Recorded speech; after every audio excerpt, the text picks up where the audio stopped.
A paz do Senhor, um bom dia, um bom domingo para você que nos acompanha por meio do canal da Igreja Evangélica Assembleia de Deus, Marcas do Evangelho.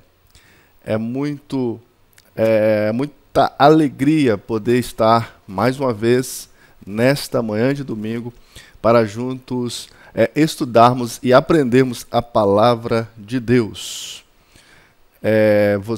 Aproveito, para que você que ainda não se inscreveu no canal, que você possa assim estar fazendo. Você também já vai aí dando like, compartilhando este vídeo com seus amigos, com os irmãos, familiares, para que possam também assim ser agraciados com a mensagem do Evangelho, ok? Hoje nós estaremos estudando mais uma lição da Escola Bíblica Dominical, que tem por tema, esse trimestre, os ataques contra a Igreja de Cristo, a sutileza de Satanás nestes dias que antecedem a volta de Jesus Cristo.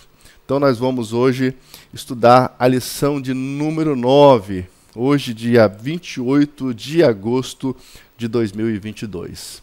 Nós vamos, desde já, fazer uma oração para assim iniciarmos a lição de número 9. E você já pegue aí a sua revista, que ela possa estar em mãos, a sua família possa também estar em volta também da palavra de Deus. E junto nós estaremos dando sequência a este assunto maravilhoso que nós estaremos estudando neste domingo. Amém? Vamos então orar. Maravilhoso Deus e Pai, nós queremos agradecer o Senhor por este momento maravilhoso que nos concede de estarmos reunidos em torno da Tua Palavra, em torno, Senhor Deus querido, de mais uma lição, que o Senhor possa falar conosco, nos alertar, mediante os ataques que a igreja vem sofrendo, e que possamos, Senhor Deus querido, sermos defensores, juntamente com o Senhor, com o Espírito Santo, em prol da Tua obra e do Teu reino. Assim nós queremos agradecer e te pedir a Tua bênção em nome de Jesus. Amém. Bom, então hoje nós estaremos estudando a lição de número 9.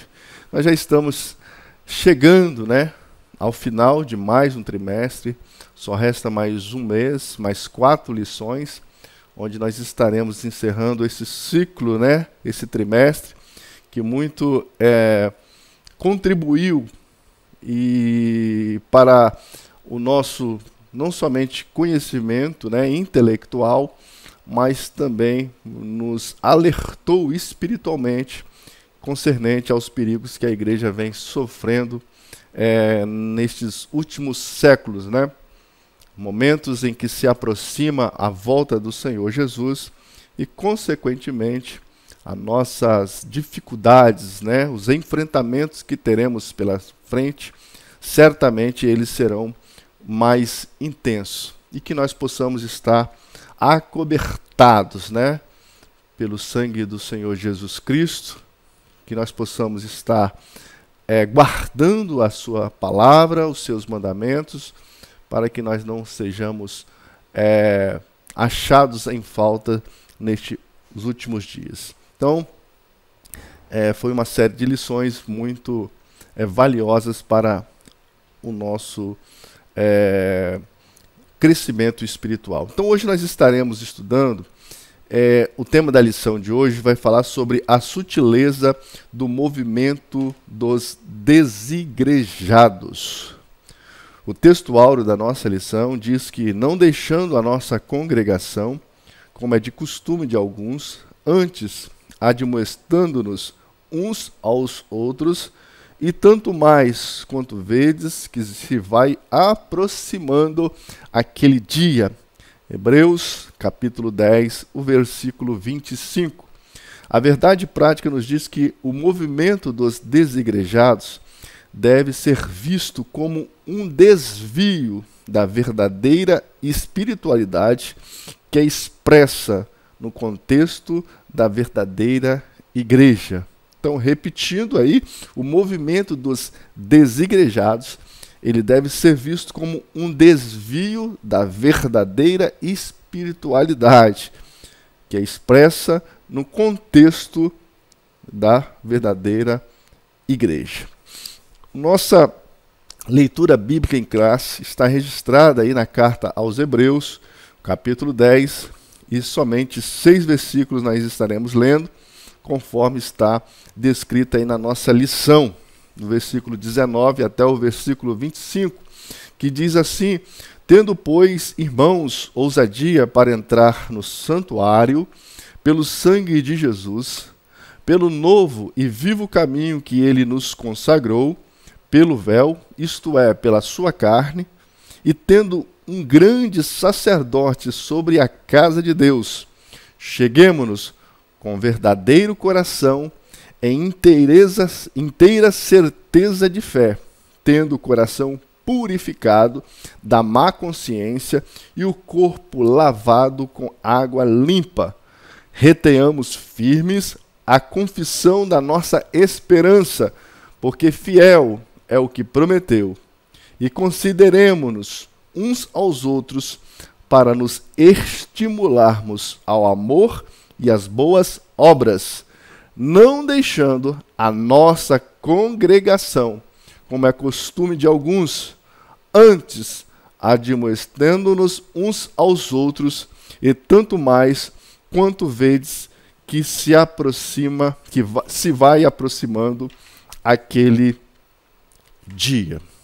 Bom, a nossa lição aí, ela está dividida em 3 tópicos. O primeiro tópico, nós vamos falar sobre a visão e a prática dos movimentos dos desigrejados. O segundo tópico vai falar sobre a natureza da igreja neotestamentária. E o último tópico, nós iremos falar sobre a importância e a necessidade da igreja. Antes de iniciarmos, eu quero fazer 3 perguntas e você pode ficar à vontade para responder, tanto aí entre vocês, como pode também estar usando, né, o chat aí, fazendo aí as suas respostas, né, elaborando as suas respostas. Então a primeira pergunta que eu quero fazer é o seguinte: é possível viver uma vida cristã autêntica sem fazer parte de uma igreja local? A segunda pergunta seria possível uma igreja livre de qualquer tipo de institucionalização? Se você não tem resposta para estas perguntas, ou se você ainda não pensou que isto seria possível de ser questionado, vai se acostumando, porque na verdade estas perguntas que têm sido feitas, né, por muitos dos chamados desigrejados, e são elas que nós esta manhã, nesta lição, nós estaremos respondendo. E a última pergunta é: você sabe o que é o movimento dos desigrejados? Você já ouviu falar nesse termo, nessa palavra? Então, estas perguntas nós estaremos tentando responder para você nesta manhã, ajudando para que você possa estar aí conhecendo mais dessas sutilezas, né, que Satanás vem contra a igreja do Senhor. Então, os desigrejados, na verdade, eles são pessoas, né, que por descontentamento com a liderança local de sua congregação e com uma estrutura rígida, né, das igrejas onde frequenta, resolvem rejeitar a prática litúrgica do culto, abandonar o templo e, consequentemente, a comunhão com os irmãos da fé. tornam-se evangélicos sem vínculo eclesiástico. Alguns, eles simplesmente abandonaram a igreja e a fé. Dentro desse grupo aí a gente pode classificar como os desviados, né? Aqueles que, além de abandonar a igreja, eles também abandonam a fé. E não são poucos, né, os números de crentes, né, desviados que nós temos na nossa nação brasileira. Mas outros querem abandonar apenas a igreja e manter a fé. Ou seja, são aquelas pessoas que não frequentam a igreja, mas continuam mantendo a sua fé, fazendo as suas orações, procurando viver uma vida de leitura da palavra de Deus, de estudo das Sagradas Escrituras, procuram viver uma vida, né, não se contaminando com as coisas deste mundo, mas estão longe de estar dentro de uma igreja. Querem ser cristãos, mas sem a igreja. Então, muitos destes estão apenas decepcionados, né, com a igreja institucional e tentam continuar a ser cristãos sem pertencer, né, ou frequentar nenhuma igreja. Todavia, existem aqueles que, além de não mais frequentar a igreja, tornaram, né, esta bandeira, né, a bandeira do movimento dos desigrejados, e passaram a defender abertamente o fracasso total da igreja organizada.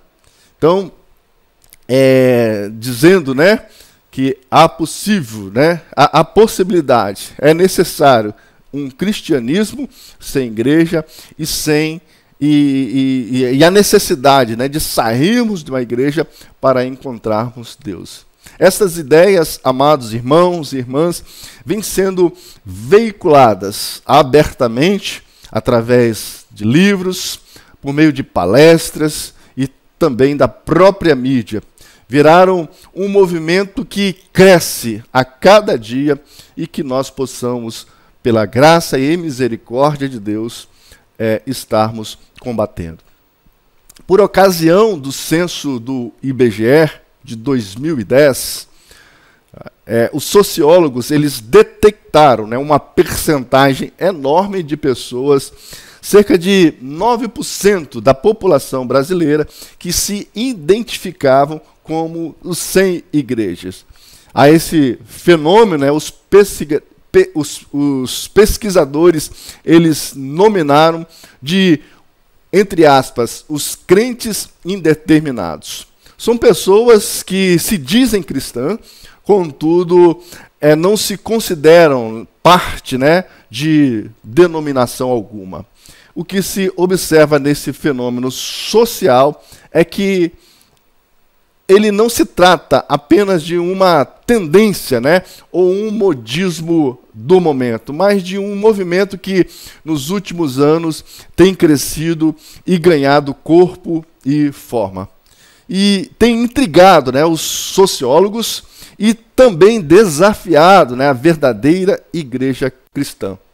Então, por causa disso, né, desta forma aí, o movimento dos desigrejados, ele constitui-se não somente um desafio de natureza apenas social, mas também um desafio de ordem espiritual, ok?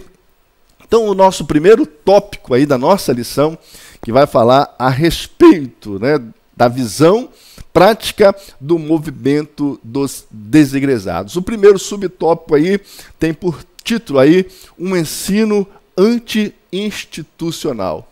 E eu quero citar somente 3, né, dos argumentos teológicos, né, que assim podemos dizer, que servem de motivação para os que abandonaram a igreja e outros, né, que se posicionaram contra as igrejas históricas, as igrejas tradicionais ou qualquer organização institucional eclesiástica. O primeiro argumento é que a Bíblia não obriga ninguém a pertencer uma estrutura religiosa. Esta é um dos argumentos utilizados para o movimento dos desigrejados. Basta você pertencer apenas à igreja orgânica, né? Nós sabemos que nós temos a igreja, né? Ela, do ponto de vista teológico, nós temos a igreja visível e a igreja invisível, né? A igreja visível, ela é uma igreja institucional, é uma igreja fundamentada em cima de uma organização, e a igreja invisível, né, é uma igreja espiritual, uma igreja orgânica, né, onde ela é um organismo, né? Assim podemos dizer. Então, eles defendem uma eclesiologia fundamentada em Cristo. E a gente observa que os argumentos parecem ser bastante coerentes, corretos, né? Mas a gente vê o malabarismo, né? Para que essas pessoas eles fazem com a palavra de Deus para favorecer aos seus pensamentos, às suas ideologias. Então, um texto, né, que eles citam, que está lá em 1 Coríntios, capítulo 3, versículo 11, quando o apóstolo Paulo diz que porque ninguém pode lançar outro fundamento além do que já foi posto, o qual é Jesus Cristo.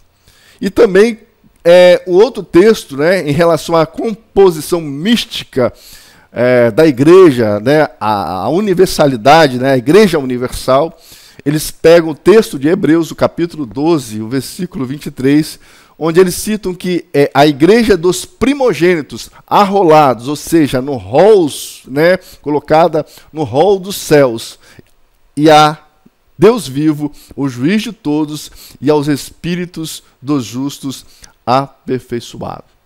Então esse é um dos argumentos que o movimento dos desigrejados eles enfatizam, né, a respeito de que a Bíblia ela não obriga a pertencer a nenhuma estrutura religiosa. Basta que você faça parte desta igreja orgânica, né? Mas de que forma, né, isso é evidenciado? É somente a pessoa e Deus, não precisa, né, que haja nenhuma outra pessoa. E a gente pode observar, amados irmãos, que isso não tem nenhuma sustentação, né, bíblica para que isso possa ser aceito. O apóstolo Paulo, por exemplo, irmãos, quando ele se converteu, o próprio teve a sua experiência de conversão com o próprio Cristo, mas o Senhor designou que o apóstolo Paulo ele fosse incorporado ao corpo de Cristo por meio de uma pessoa. Foi o apóstolo Paulo, né? Na época ainda, Saulo, ele foi instruído aí à casa de Ananias, e Ananias ali falou aquilo que ele precisava ouvir, e ele foi aceito, né? Ele foi incorporado ao corpo de Cristo por meio das palavras de Ananias. Outra forma também a gente pode observar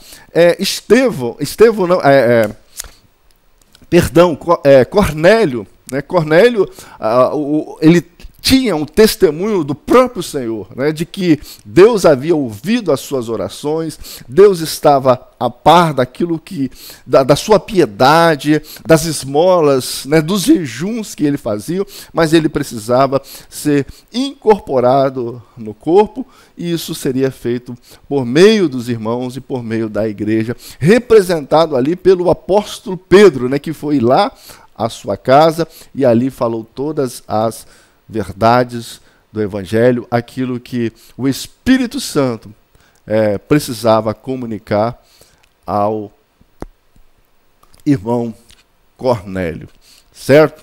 Então, um outro argumento dos movimentos dos desigrejados é que a Bíblia ela não impõe locais de adoração. De acordo com os desigrejados, a igreja verdadeira, ela não tem templos, não tem cultos regulares. A igreja verdadeira somos nós, né? Onde estiverem 2 ou 3 reunidos em nome de Jesus, ali estará a igreja. É um dos argumentos, né? É um dos textos utilizados aí pelo movimento dos desigrejados para favorecer a sua posição de que a igreja ela não precisa de local de adoração, que a Bíblia não impõe, né, aos homens um local de adoração, que a igreja verdadeira ela não tem templo, né, que a igreja somos nós, né? Muitas pessoas de uma forma erradamente, né, costuma dizer, não, a igreja sou eu sou a igreja. Não, nós não somos a igreja.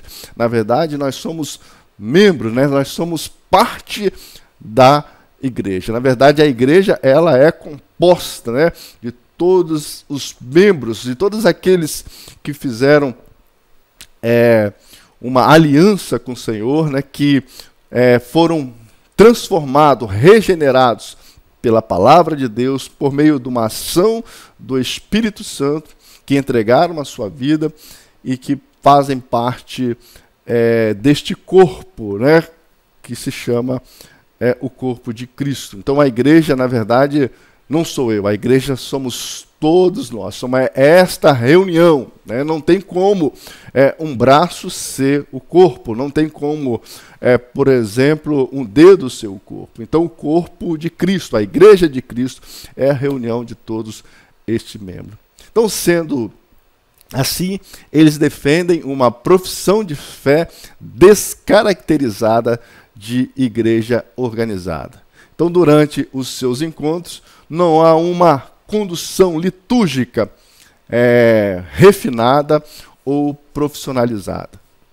O terceiro argumento aí dos desigrejados é que não há líderes, né? É justamente aí o ponto 2, né? O segundo subtópico, né, do ponto 1, fala a respeito do ensino anticlerical, né? Sem o clérigo. Então, o argumento é que não há líderes, né? Entretanto, cada um é o seu próprio líder.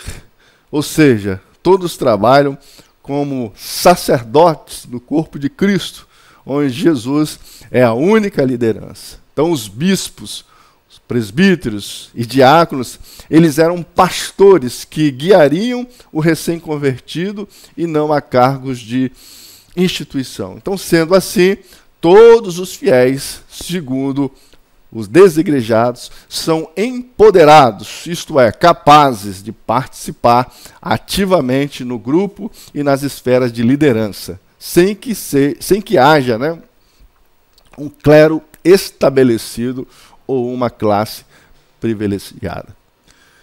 Amados irmãos, fazendo uma análise, né, superficial, podemos até concordar com vários dos pontos defendidos pelos desigrejados.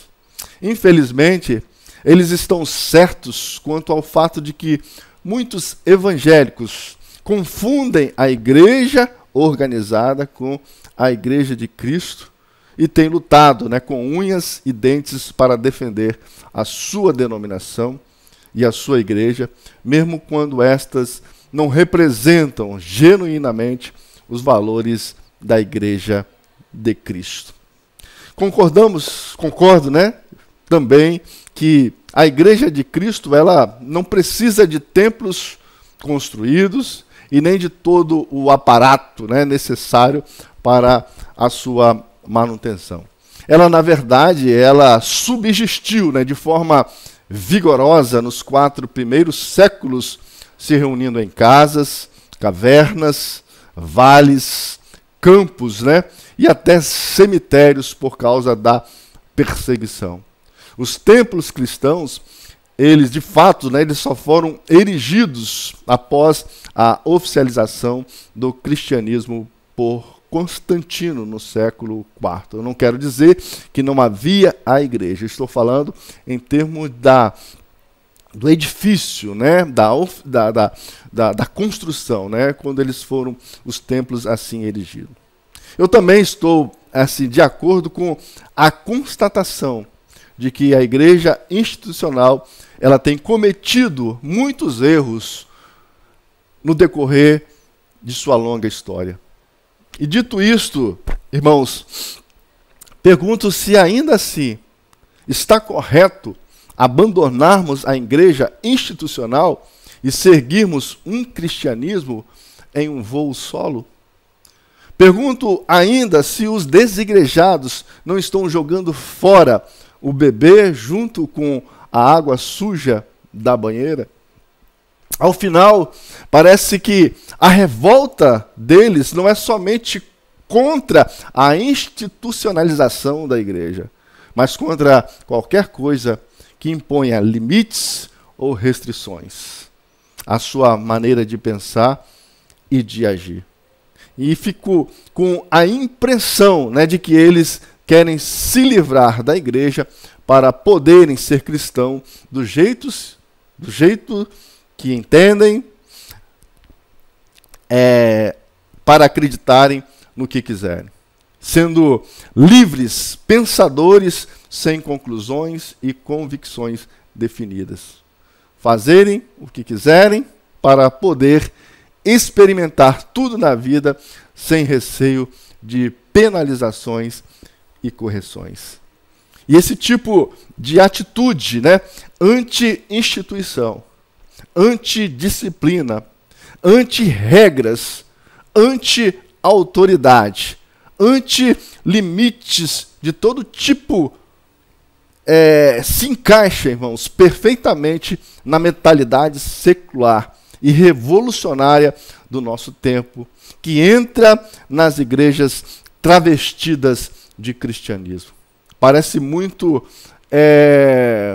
lindo, né? Parece muito perfeito, né? Os argumentos que assim são levantados. A sociedade pós-moderna, ela está impregnada de uma cultura marxista. Muitos são adeptos e nem sabem disso. E o mais perigoso disso tudo é que essa cultura, ela permeou a comunidade evangélica.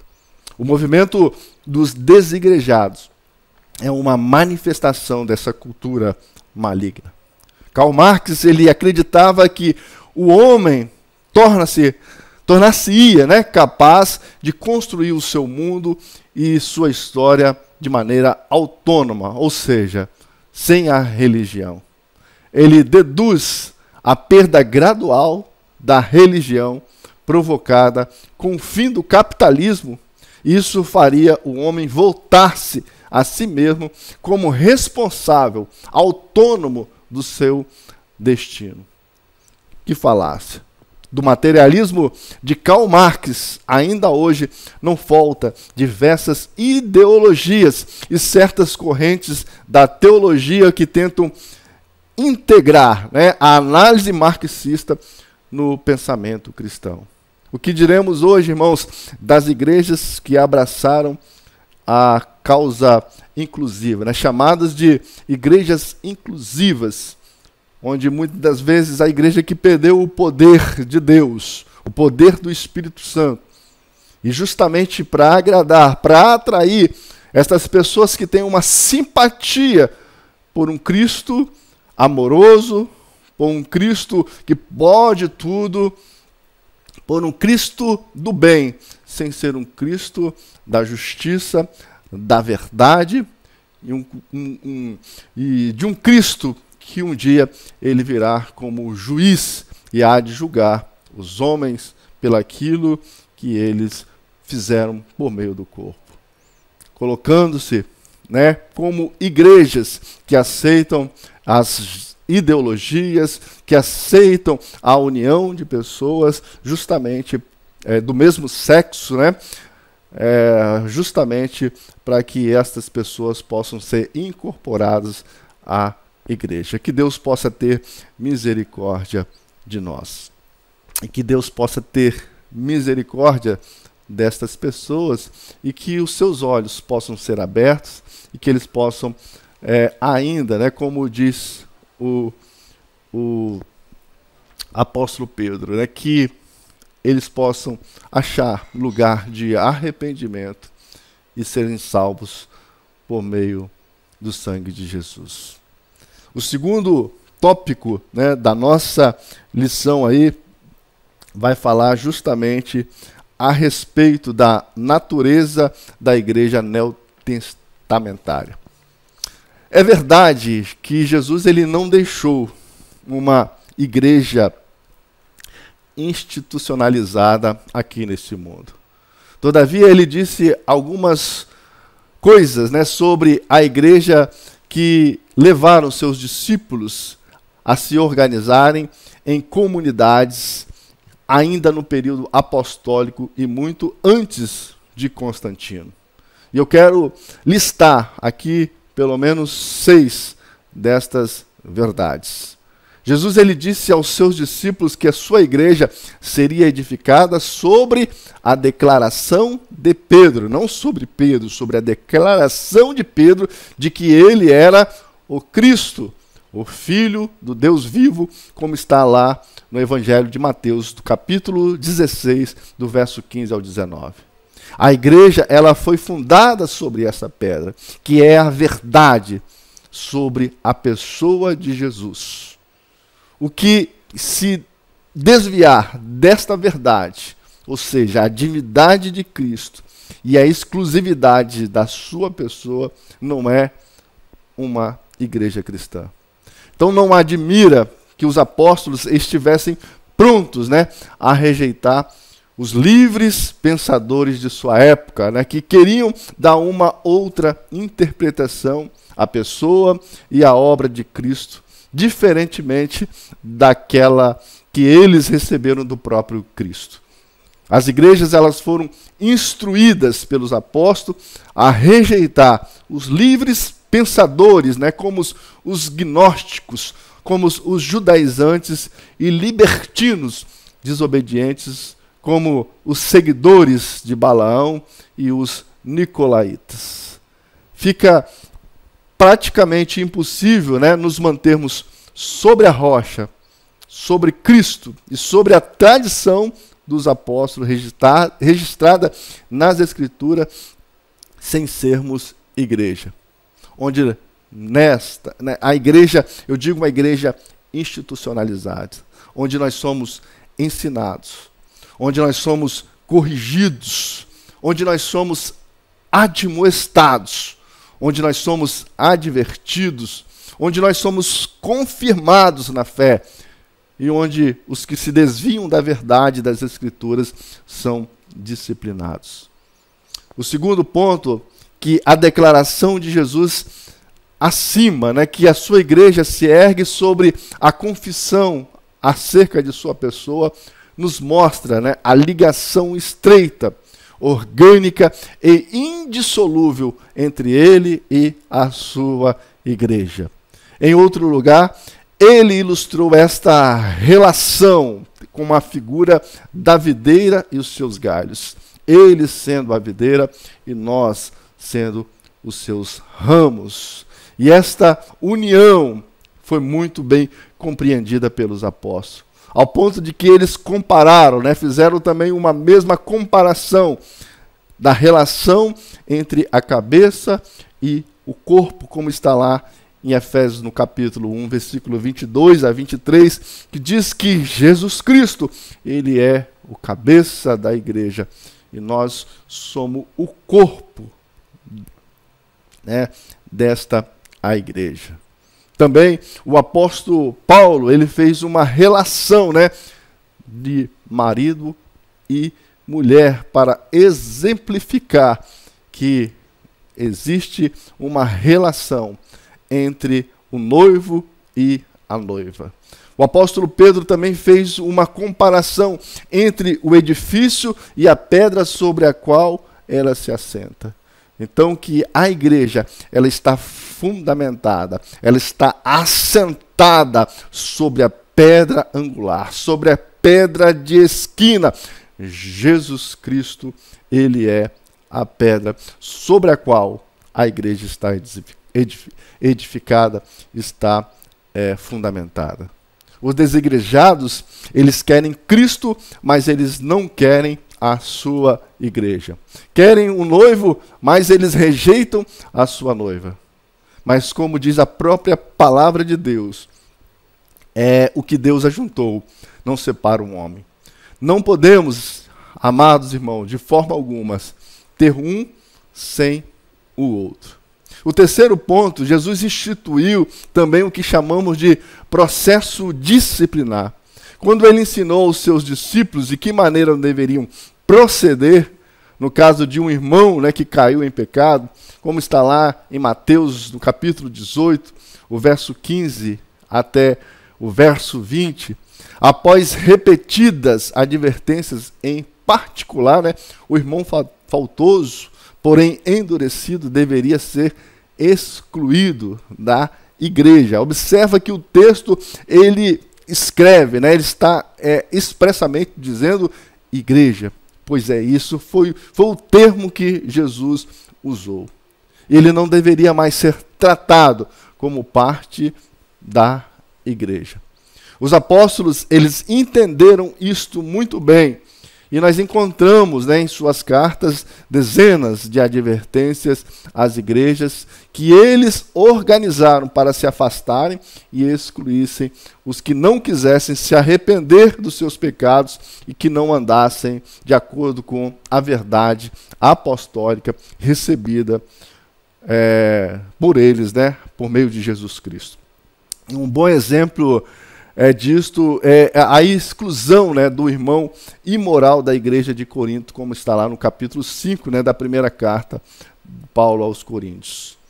Então não entendo como isto pode ser feito numa fraternidade informal e livre, que se reúne para bebericar café nas sextas à noite e discutir assuntos culturais, onde não existe a consciência de pertencermos a um corpo que seguia conforme as regras estabelecidas por Cristo. Para os desigrejados, basta que você simplesmente, de uma forma informal, fale a respeito das coisas concernentes, a palavra de Deus, você está ali estabelecendo ou se estabelecendo como igreja. O quarto, Jesus ele determinou que os seus seguidores fizessem discípulos em todo o mundo e que os batizasse e ensinasse a eles tudo o que ele havia mandado.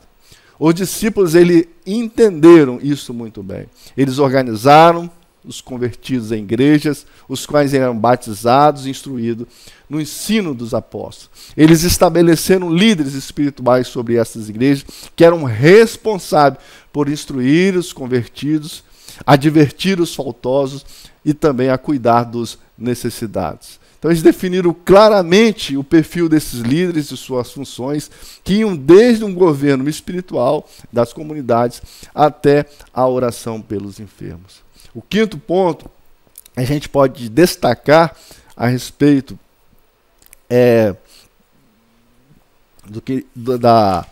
da natureza da igreja neotestamentária.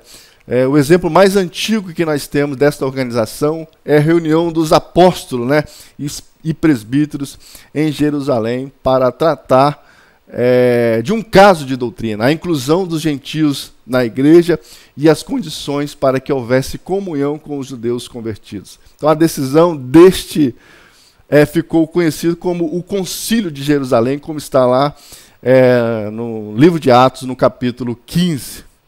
Então foi levada para ser obedecida a esta decisão nas demais igrejas, mostrando que havia desde cedo uma rede hierárquica entre as igrejas apostólicas, poucos anos depois do dia de Pentecostes e muitos anos antes de Constantino.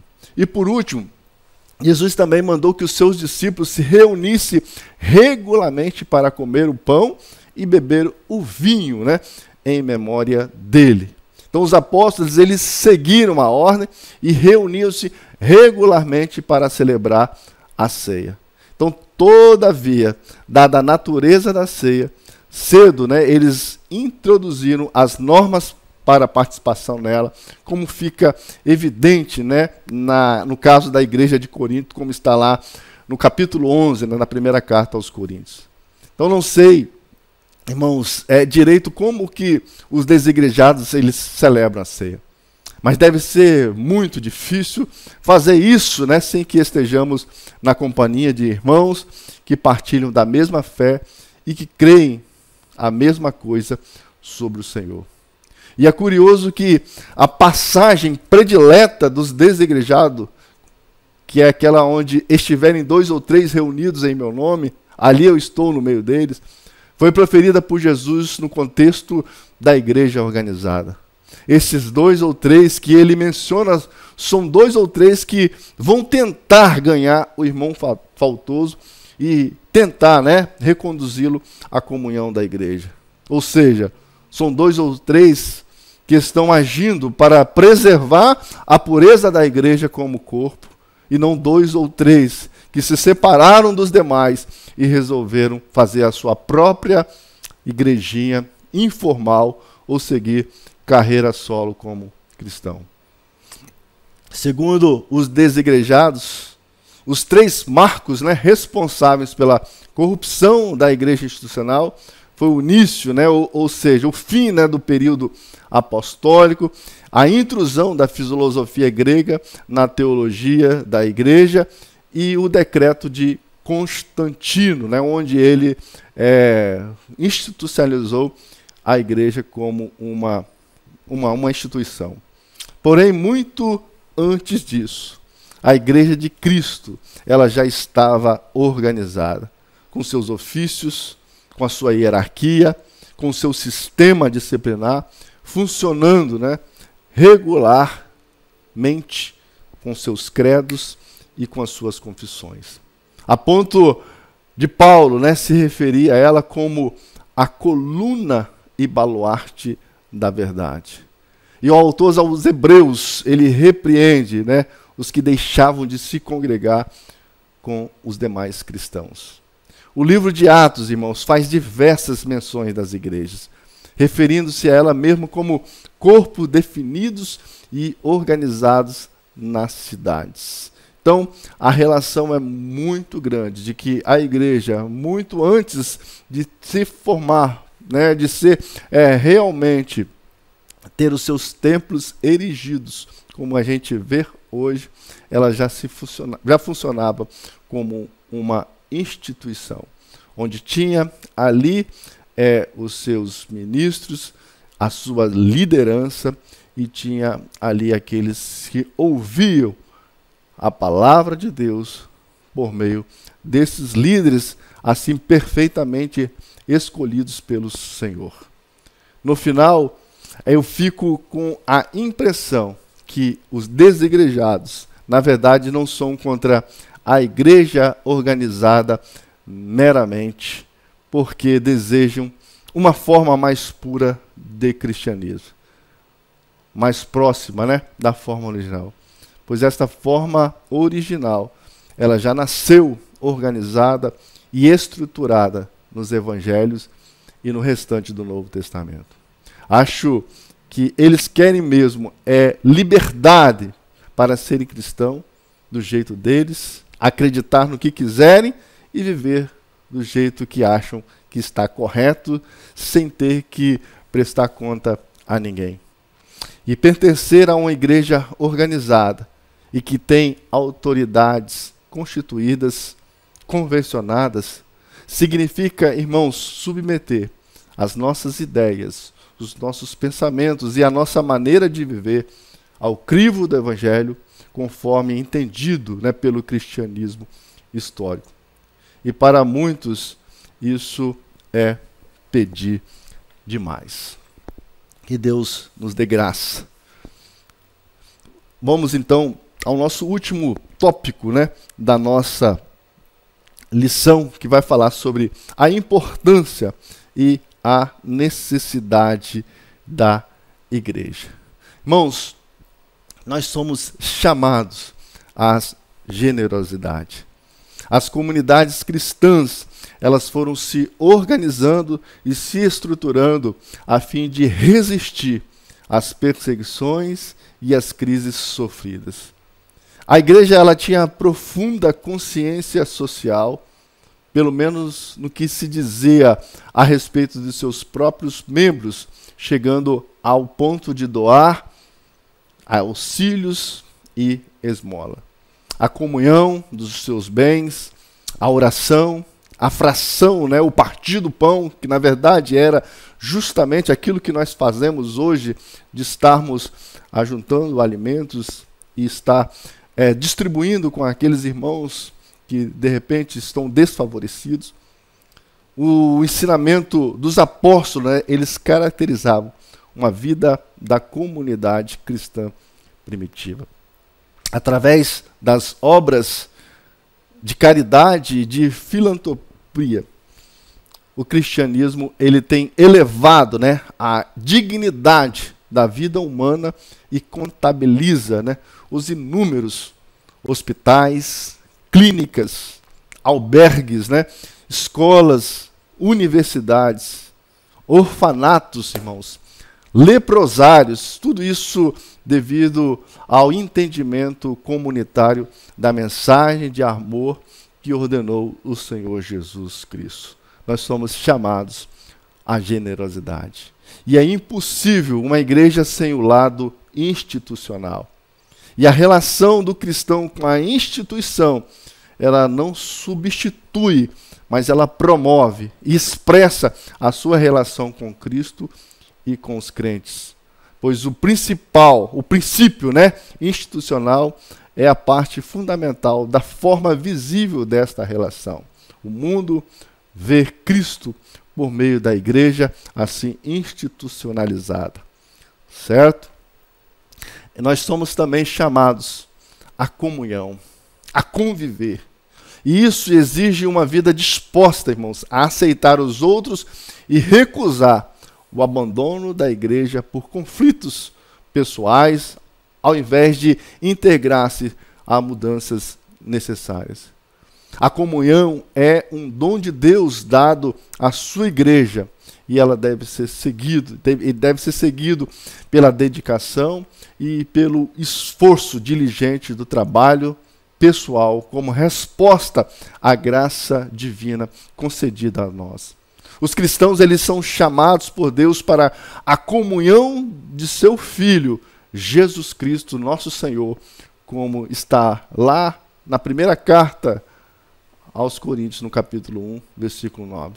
Somos chamados por Deus para a comunhão de seu Filho, Jesus Cristo, nosso Senhor. E essa comunhão é achada especialmente, irmãos, na ceia do Senhor. É por essa razão, a ceia do Senhor é também chamada de comunhão. Que todas as vezes que se celebra, a ceia do Senhor, nós participamos do corpo e do sangue de Cristo e declaramos comunhão com Ele. É muito interessante, o costume, que nós aqui da Igreja Assembleia de Deus Marca do Evangelho temos, aquele ato, de trocar o cálice um com o outro, partilhando, mostrando que temos comunhão e que precisamos de um dos outros e que estamos ligados a Cristo.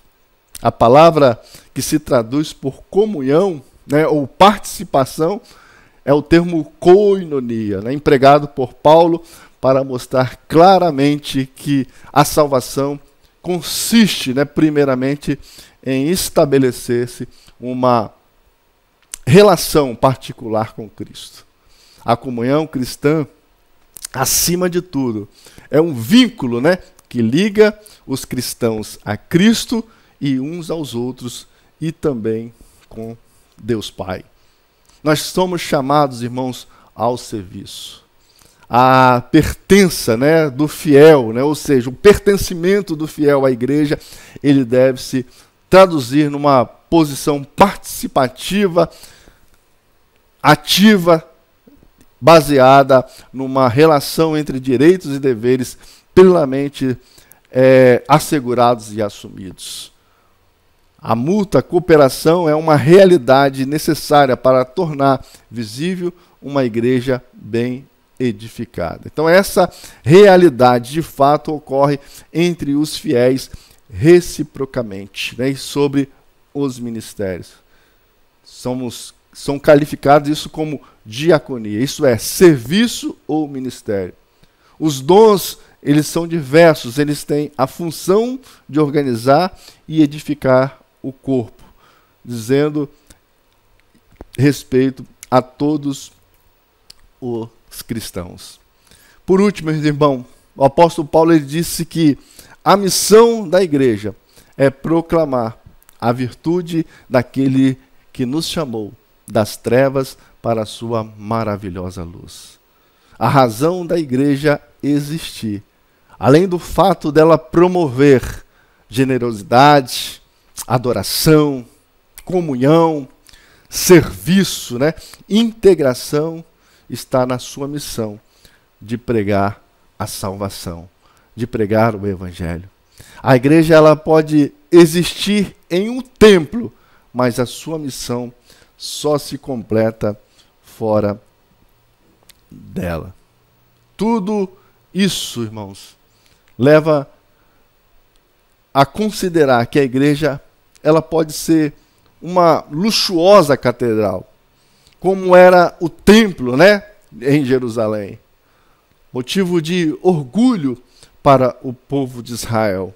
Como também foi o tabernáculo, né, construído com materiais nobres, com metais nobres, valiosos, que poderia muito trazer um certo orgulho para o povo de Israel. Entretanto, ambos trazem o sentido simbólico que nos ajuda a entender quem somos e o que celebramos. Por isso também, nós assim designamos como a casa de Deus. Também é sinal de que tudo o que se tem, parte se dá a Deus. O nosso tempo, o nosso dinheiro, os nossos pensamentos e o nosso trabalho. À luz das Escrituras, não há nada que impeça que o lugar de culto seja também agradável aos olhos e expressa beleza. Importa que a atitude em relação a esses locais seja equilibrada, valorizando-se o belo, o estético, o simbólico, mas evitando transformá-lo num fim em si mesmo. Pois, em essência, o sagrado, né, o santo, ele não necessita de um espaço específico para a sua revelação. Certo? Por fim, irmãos, a igreja institucional, ela deve compreender 5 aspectos que eu quero assim enumerar.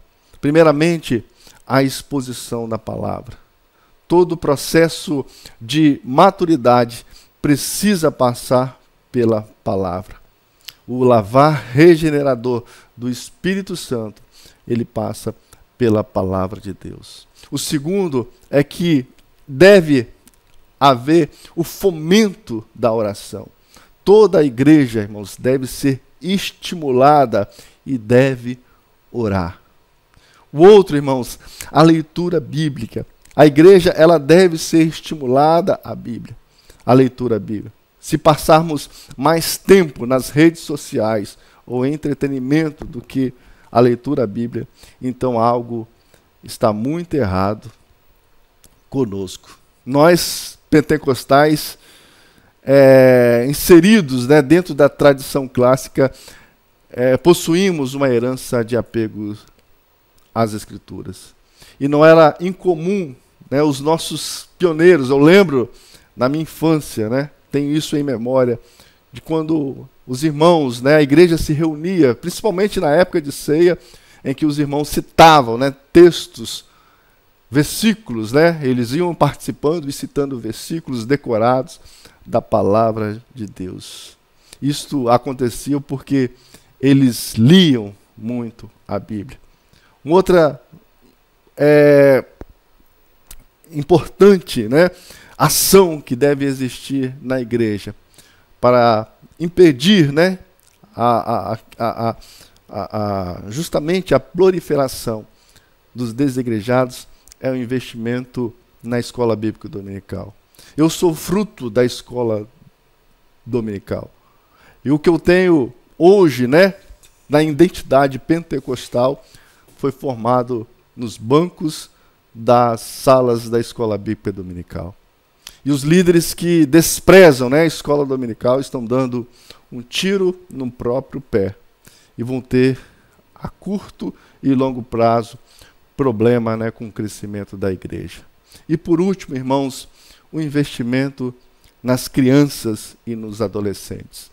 Crianças e adolescentes têm se tornado o alvo preferencial de ativistas ideológicos associados ao progressismo, o que ressalta a importância que a Igreja de Cristo deve dar ao ensinamento a esses grupos. Satanás não está de brincadeira. E uma das tendências justamente para acabar, né, com a fé, né, com a igreja do Senhor, de atacar as famílias. E muitas das vezes isso não se dá por meio dos pais, então eles partem para as crianças, justamente para que por meio delas possam assim acabar com Deus das suas vidas e da mente humana. A principal razão pela qual nós devemos investir nas crianças é porque Deus, ele trabalha de geração em geração. E isso foi uma das de uma ordenança do Senhor, justamente para que nós ensinasse a palavra de Deus aos nossos filhos. Que Deus possa assim nos abençoar nesta manhã. E eu quero concluir, mas antes de concluir, eu quero chamar você também para adorar a Deus com as suas ofertas, com os seus votos e com os seus dízimos. Vai estar agora, estaremos agora ouvindo um louvor, e à medida que formos ouvindo, você está com liberdade para assim abençoar a obra do Senhor. Nós temos um projeto dos 1000 valentes, que é justamente para que nós possamos comprar esse terreno, que não será, né, de forma nenhuma utilizado de forma para a nossa satisfação, né, o nosso orgulho, mas justamente que seja uma casa de oração, uma casa de Deus, onde possa justamente ser pregado a palavra de Deus, possam ser ensinados, possam ser restauradas famílias, para que o reino do Senhor possa assim avançar. Que você possa fazer parte, né, deste projeto. Aí, esse empreendimento, né, fica em Campo Grande, na Avenida Expedito Garcia, na antiga do Couro, e que Deus possa assim abençoar a sua vida. Recebi um novo coração do Pai, coração regenerado, coração transformado, coração que é inspirado por Jesus. Como fruto deste novo coração, eu declaro a paz de Cristo, te abençoo, meu irmão. Preciosa é a nossa comunhão.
Bom, amados irmãos, concluindo a nossa lição, eu não tenho ilusões quanto ao estado atual da igreja.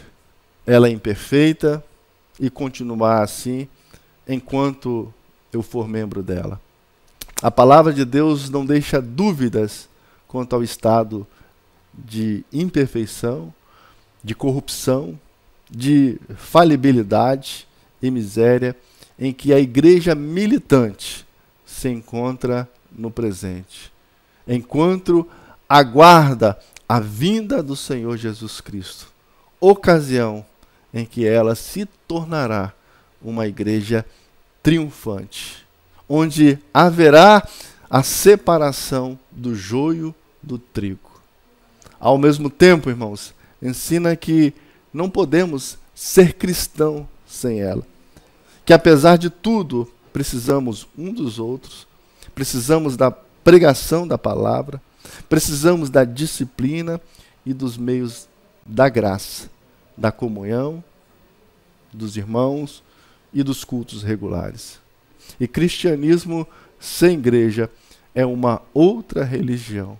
É a religião individualista, né, dos livres pensadores, eternamente em dúvida, incapazes de levar cativos seus pensamentos à obediência a Cristo. Que Deus tenha misericórdia, que Deus abençoe a sua vida, que Deus abençoe o seu domingo e que Deus seja com você. Eu quero assim orar e agradecer em nome de Jesus. Maravilhoso Deus e Pai, graças te dou, Senhor Deus, por este dia. Graças te dou pela tua palavra. Graças te dou, Senhor Deus, pela tua obra, pela tua igreja, ó Deus querido, e pelos irmãos que assim compõem, e por tudo, Senhor Deus, que o Senhor, Pai, preparou para nós.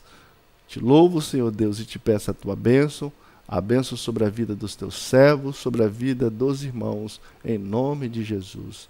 Amém. Deus abençoe a sua vida.